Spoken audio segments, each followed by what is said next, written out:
Chapter 10 दरवाजे पर दस्तक।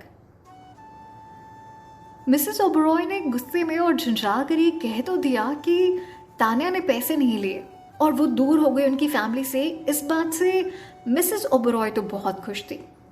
उन्होंने कहा कि अगर नहीं चाहिए उसे हमारी हेल्प तो ठीक है,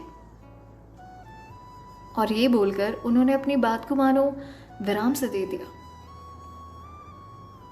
तभी आदित्य धीमी आवाज में उनसे बोलता है, जो भी हो, तान्या आज भी आरव की माँ है। माना आज हम दोनों लीगली मैरिड नहीं है, पर मैं उसकी ऐसी हालत देखकर आंखें तो नहीं बंद कर सकता ना। आदित्य को अंदर तक इस बात का सदमा पहुंचा था कि जाने अनजाने तान्या की इस हालत का जिम्मेदार वो भी है।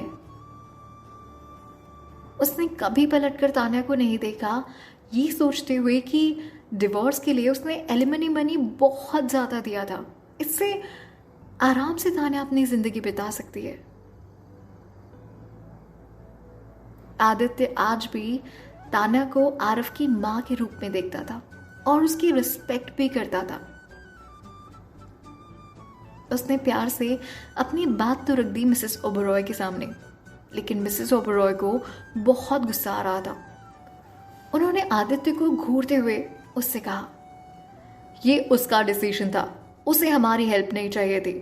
तुम खुद भी उसके अजीब और जिद्दी एटीट्यूड को अच्छे से जानते हो, है ना।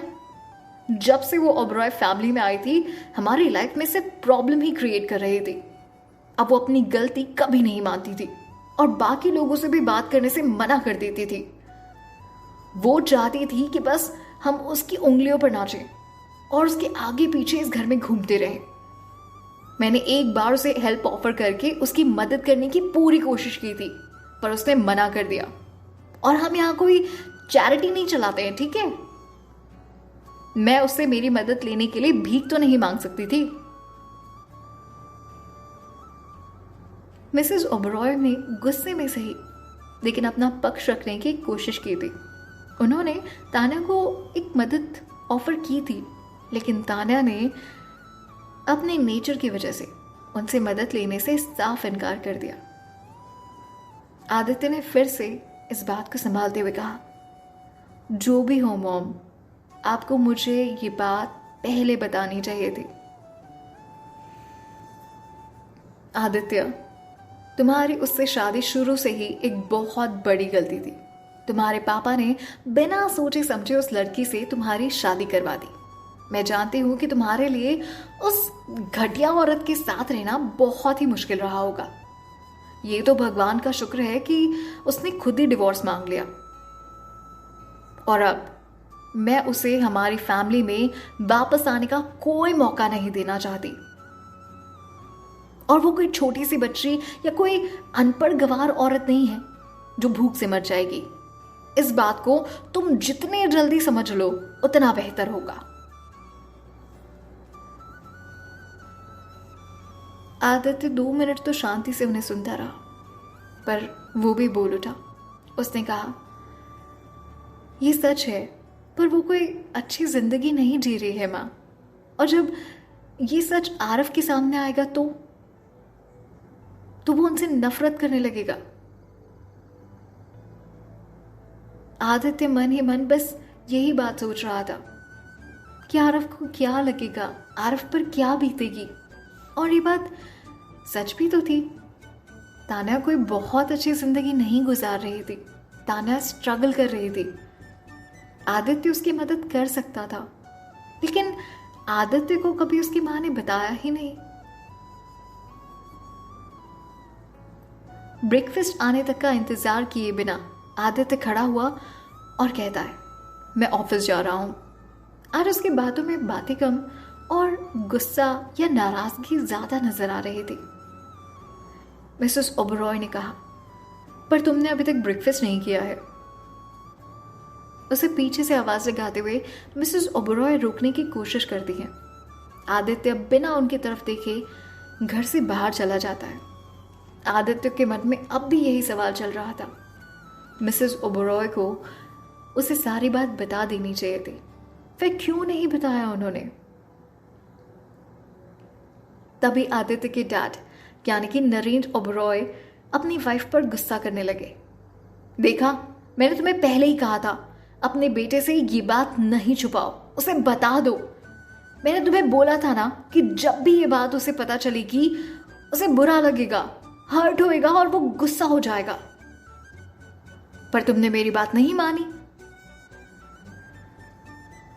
तभी मिसेस ओबरॉय उन्हें घूरते हुए कहती हैं, आप जब मुझे ब्लेम कर रहे हो ना, हाँ, इसमें जैसे पूरी की पूरी मेरी ही गलती थी, आपकी तो है ही नहीं।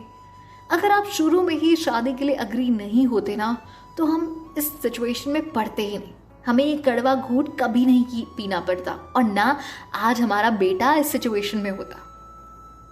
अब देखो, आपकी इस गलती की वजह से कोई भी खुश नहीं है, न मैं, न वो, ना ही कोई और ना ही ये परिवार। नरेन परेशान होकर उससे कहता है, तान्या के पिता ने मेरी जान बचाई थी, मरते हुए उनकी एक आखिरी इच्छा थी, तो मैं भला कैसे मना कर देता यार। प्लस मुझे क्या पता था कि इन दोनों की बनेगी नहीं। अब जो भी हो, मैंने अपना सबक सीख लिया है। मैं हमारे बेटे की शादी से दूर ही रहूंगा। उसका जिससे मन करे वो शादी कर सकता है, मैं कुछ नहीं कहूंगा। मिसेस ओबरॉय उन्हें एक बार फिर से घूरती है और अपनी कनिंग निगाहों से कहती है, अब आप ये सब क्या बकवास कर रहे हो? हाँ, मैंने तो लड़की चूज कर ही ली है, और वो है अनु। मैं अनु को तब से जानती हूँ जब वो बहुत छोटी सी थी, और मैं हमेशा उसे अपनी बेटी ही माना है। वो आदित्य के लिए बिल्कुल परफेक्ट लाइफ पार्टनर है। ये होता है लाइफ पार्टनर, देखना तुम, प्रूव करके दिखाएगी वो।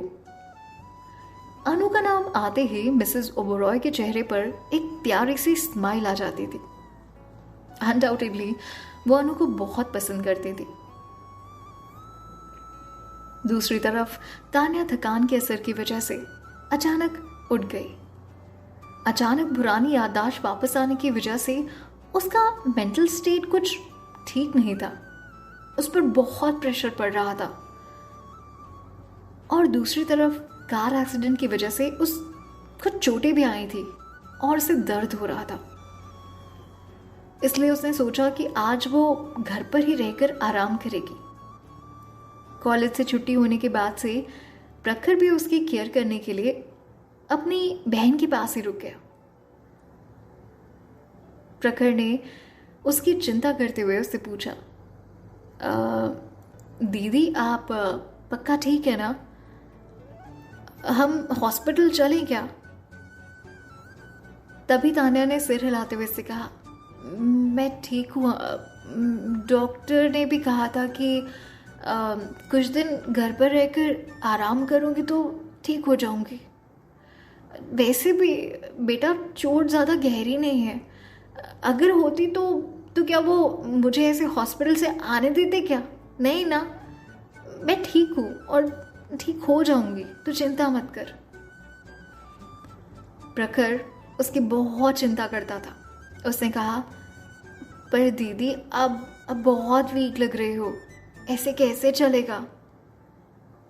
तान्या फिर से हॉस्पिटल नहीं जाना चाहती थी, इसलिए उसने प्रखर को हंसते हुए कहा, एक रिकवरिंग पेशेंट नॉर्मली ऐसे ही दिखता है बच्चू।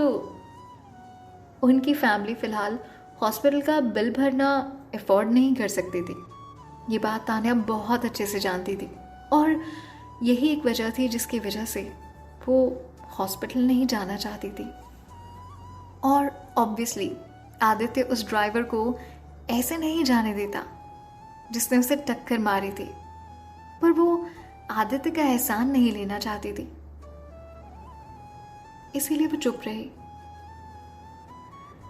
प्रखर उसे ऐसे नहीं देख पा रहा था, इसलिए उसने उससे फिर कहा, दीदी मुझे लगता है अच्छा होगा कि अगर हम एक बार डॉक्टर को दिखाएं। हमारे पास अब भी कुछ पैसे बचे हैं, और काम पर जाने से पहले पापा भी बोल कर गए थे कि मैं आपको एक बार ना हॉस्पिटल दिखा लाऊं। इसलिए प्लीज़ आप हमारी बात मान जाओ, प्लीज़ डॉक्टर के पास चलो, एक बार बस चेकअप करा के आ जाओ। पर सच तो ये था कि उसके पास चेकअप के लिए भी पैसे नहीं थे। तान्या ने उससे कहा कि उसकी चोट गहरी नहीं है, उसे हॉस्पिटल जाने से मना कर दिया। प्रखर जानता था कि वो जाने से क्यों मना कर रही थी, पर उसे कैसे मनाया जाए, इस तरह देखा भी तो नहीं जा रहा था ना। फिर भी प्रखर उसे मनाता रहा। तब भी अचानक से दरवाजा खटखटाने की आवाज आई। खटखटाने की आवाज बहुत धीरे थी। नॉर्मली उनके पड़ोसी उनका दरवाजा बहुत जोर जोर से खटखटाते थे, यानी दरवाजे पर बेशक कोई और ही था।